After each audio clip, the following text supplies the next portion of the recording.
Welcome to SVG-TV News for Thursday, May 4th, 2017. I'm Lafern Fraser with the details.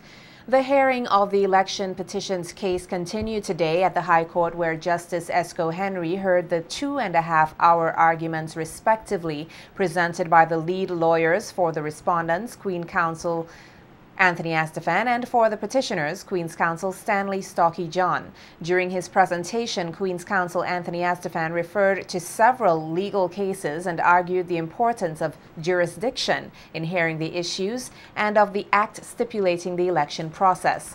In between his presentation, the petitioner's lead counsel, Stanley John, made some objections. Listening intently, Justice Esco Henry said that she would take note of Astaphan's regiments and John's objections and would be guided by applicable principles, and they will be treated accordingly. Speaking on what transpired during the morning session, another lawyer for the respondents, Graham Ballers, said that Astaphan had several strong arguments and he was pleased with his presentation.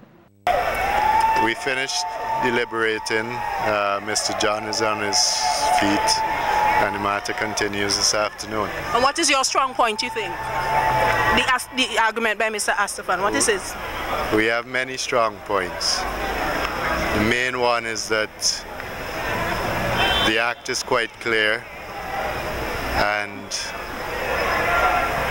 that is our strong point. Opposition leader Dr. Godwin Friday, along with the NDP's candidate for Central Leeward in the December 2015 general elections, Benjamin Exeter, were on hand at the court hearing today and had this to say. So far, so good. I think I'm looking forward to this afternoon session as Senior Counsel John presents the arguments on behalf of the petitioners, and we will see that we have very strong arguments to go forward in this matter, so I'm looking forward to that this afternoon. Any comments? Not now. Maybe later. Okay. And fresh from the afternoon session, lead counsel for the petitioners, Stanley Stocky John QC, explained a bit about the arguments he put forward in the court and said he was pleased with the judge's manner of doing things. The foundation of their case is that the law and the regulation and the statutes must be interpreted strictly, and there's the form that the recognizance is prescribed under the rules. They say that you can't use the rules to deviate from the act in any way, either add to it or vary it. They say that you have to follow the act and the Constitution. But they say that insofar as the form goes for the recognizance, that is strict like the act. So they conveniently choose from the rules what they say is strict, even though they are saying that the rules are not part of the law. And that's the first thing, that's the foundation of their case. Then they say that in relation to how the recognizance should be, you must go strictly according to the act. So I took the court through the elements and the provisions of the act that ordain how the recognizance should be. And there is nothing in it, in the act, to conform with some of the things that they're saying should be inside there. Astaphan said he's pleased with the deliberation of Justice Henry. How do you feel about her so far? How do you feel?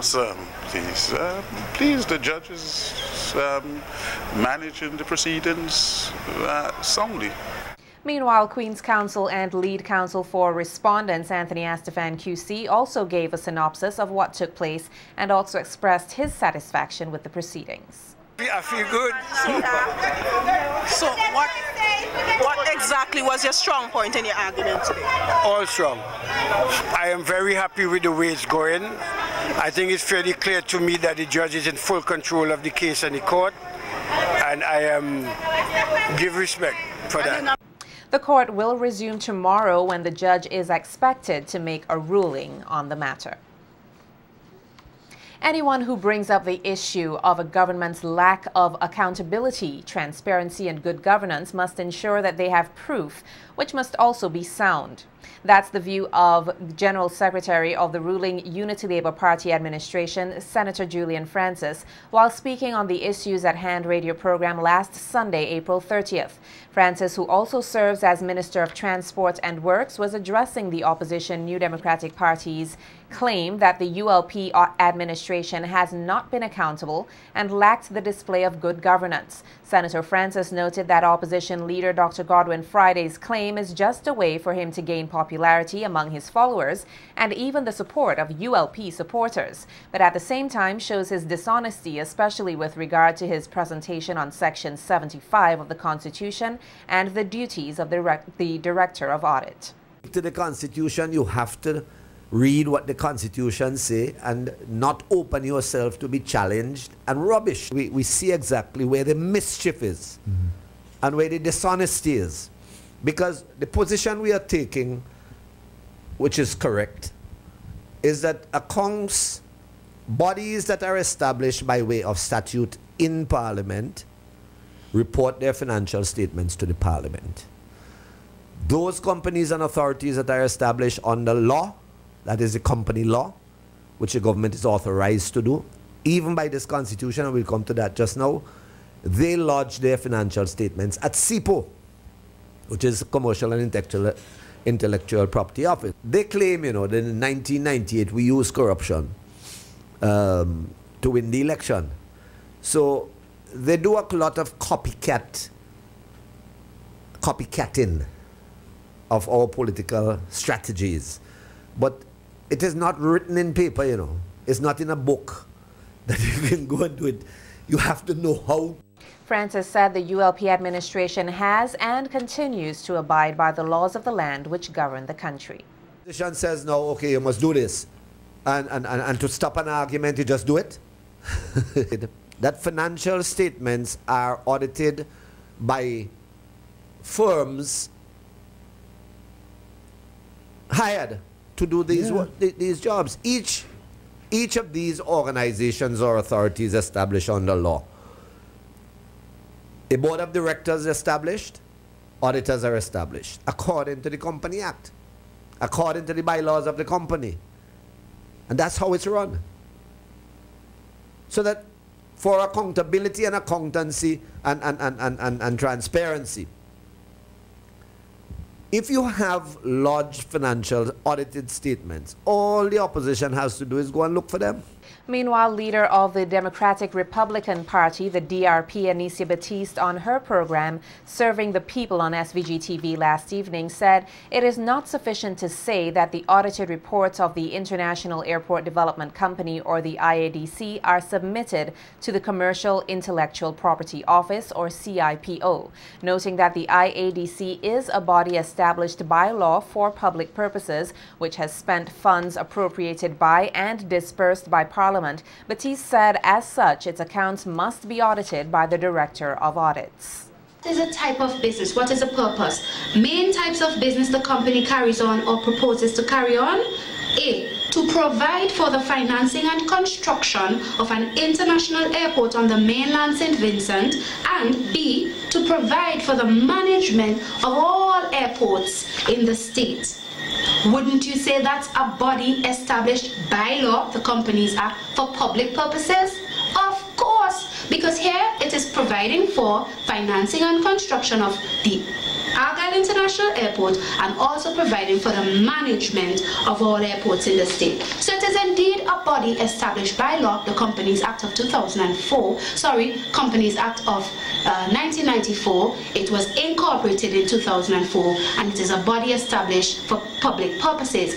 And the Constitution says that the Director of Audit shall perform functions that any law by Parliament gives it in relation to the accounts of bodies established for public purposes.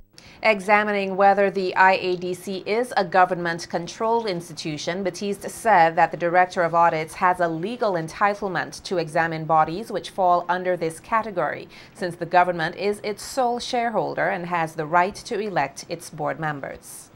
and you prohibiting in your incorporation documents anybody from owning shares apart from you, it means you not only are government owned, that is IADC, but you're also government controlled, because a part of the law explains that not only do you have to show it is government owned, but you have to show it is government controlled. And to show that it is government controlled, you must show that the government has more than 50% of the shares, that the government is able to elect more than 50% or a majority of the directors. And by the way, the bylaw of the company does state in paragraph 4.4, I think it is, it does state, sorry, paragraph 4.3, that directors shall be elected by the shareholders.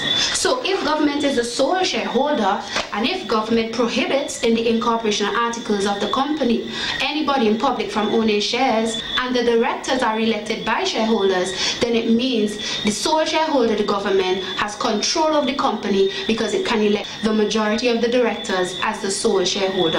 With the ongoing efforts to build this country's renewable energy capacity, SVG is said to be on target to becoming 60% renewable by the year 2020, particularly with the coming on stream of the geothermal project. That's according to Director of the Energy Unit, Ellsworth Dakin, as he spoke at the launching ceremony on Tuesday of a 50-kilowatt solar PV system which was installed at the Belle Isle Correctional Facility. While outlining some of the upcoming renewable energy projects for programs to be undertaken here, Dakin noted that there still is a lot to be covered as the country transitions to renewable energy. I mentioned training. At the end of this month, we have sponsored through the PACES project 13 individuals at a price of about $2,300 US per person that will become certified solar installers. The government, in their initiative, 0% duty, 0% VAT on all solar systems. This is the first of a few planned installation of this size. Very soon we'll have a 200 kilowatt system that will be installed at the community college. A 150 kilowatt system will be installed in Myro. 500 kilowatt will be soon installed at the Argyle Airport. We also is in the pipeline a proposal for the Grenadines, a 4.8 megawatt with 1.2 megawatt hours in battery storage. This is a proposal which I think, being optimistic, that we will be successful in, and the Grenadines will soon become 100% renewable. Also addressing the issue was Prime Minister Dr. Alf Gonsalves, who noted that with SVG being deemed as the regional leader in the transition to renewable energy, there has to be a greater penetration of renewable energy here. Noting that there is a total installation of over 800 kilowatts of solar PV system, which is expected to increase to some 2 megawatts by the end of 2018, Prime Minister Gonsalves expressed hope to have an even larger solar PV unit at the Belle Isle facility. In touch with all kind of different agencies and groups all over the world, including Dakin and all the young men doing a lot of good work with the Abu Dhabi Development Fund. We're working with PACES, GEF, Global Environmental Facility, and the Green Fund. And we are looking very carefully at all the financing arrangements coming out of COP21 and COP22. We can't be satisfied with 50 kilowatt installation here, photovoltaic system.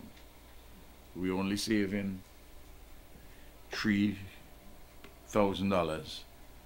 a little over $3,000 a month out of 23. We'll be making some progress when I see we begin to come to about $6,000 and $7,000 savings a month, you know, and I don't want them. And since we are acknowledged as being in the lead, you have to help those with the talents. Speaking on the country's thrust toward geothermal energy, Prime Minister Gonsalves noted that there has been some challenges, none of which have been technical. In the power purchase agreement, and you know that this is one where there are intense discussions on both sides, because our partners are not philanthropists. They're in this business to make a return on their investment. And we also not only want a return on our investment, we want to make sure that with the power purchase agreement, we have issues sorted out of stability of supply,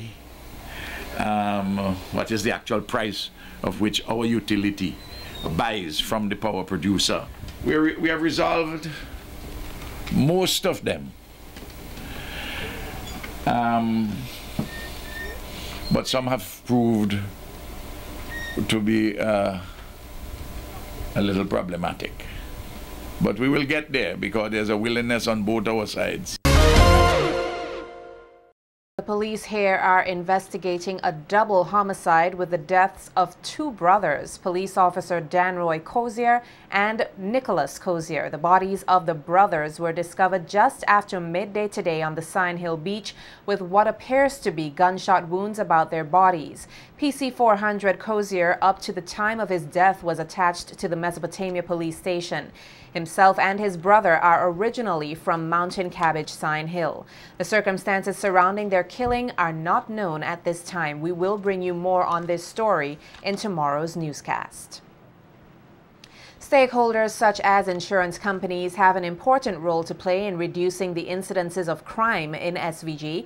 And that's according to head of the Major Crime Unit of the RSVG Police Force, Inspector Atland Brown, as he spoke with representatives of various insurance companies at a seminar on Tuesday hosted by the Insurance Institute of SVG.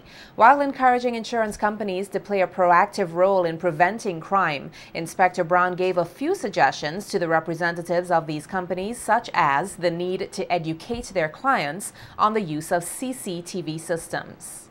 Yesterday, there was a break-in around Kingston, and we were managed to get the feed from the closed-circuit television of the culprit. So we know who the culprit is. So that's one way the insurance company can sort of build themselves and educate persons as to how to get closed-circuit television to curb crime and criminality in St. Vincent. Not only about the small theft, you know, we're having a lot of fraud going on. Sometimes over 100 and something thousand EC dollars now.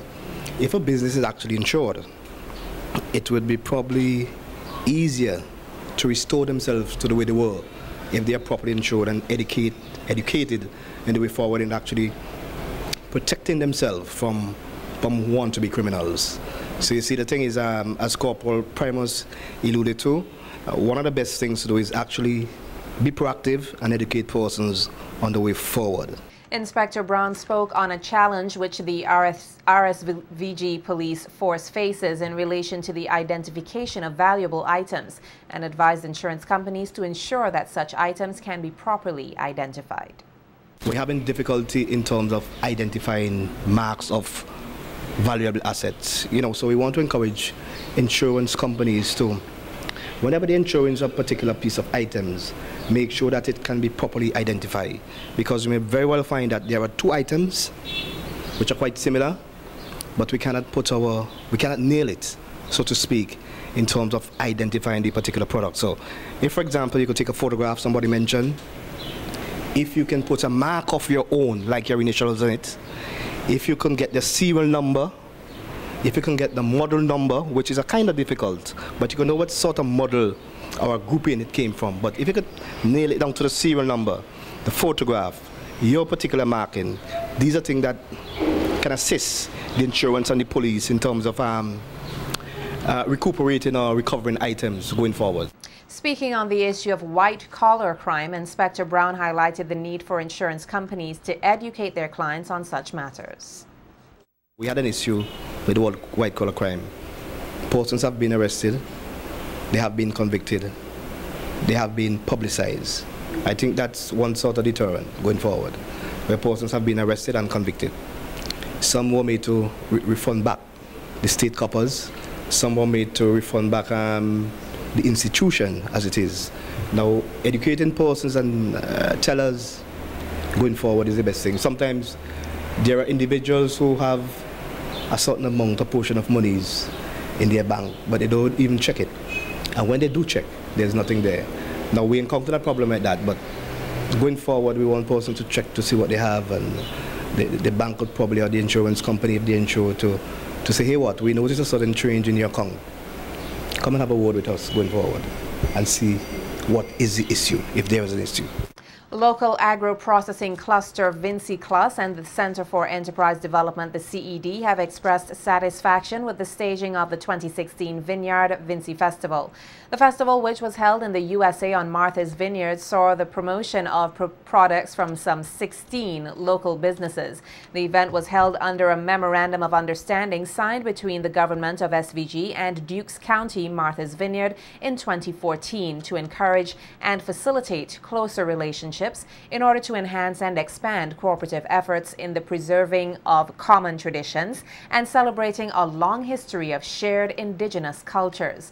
Last week, over $48,000 were dispersed to 10 small business owners, marking the final payments in the outstanding amounts for products supplied for the inaugural Vineyard Vincy Fest. Vincy Class President Simeon Backus stated the endorsement of Vincentian products and business potential is a priority, hence the importance of the Vineyard Vincy Festival.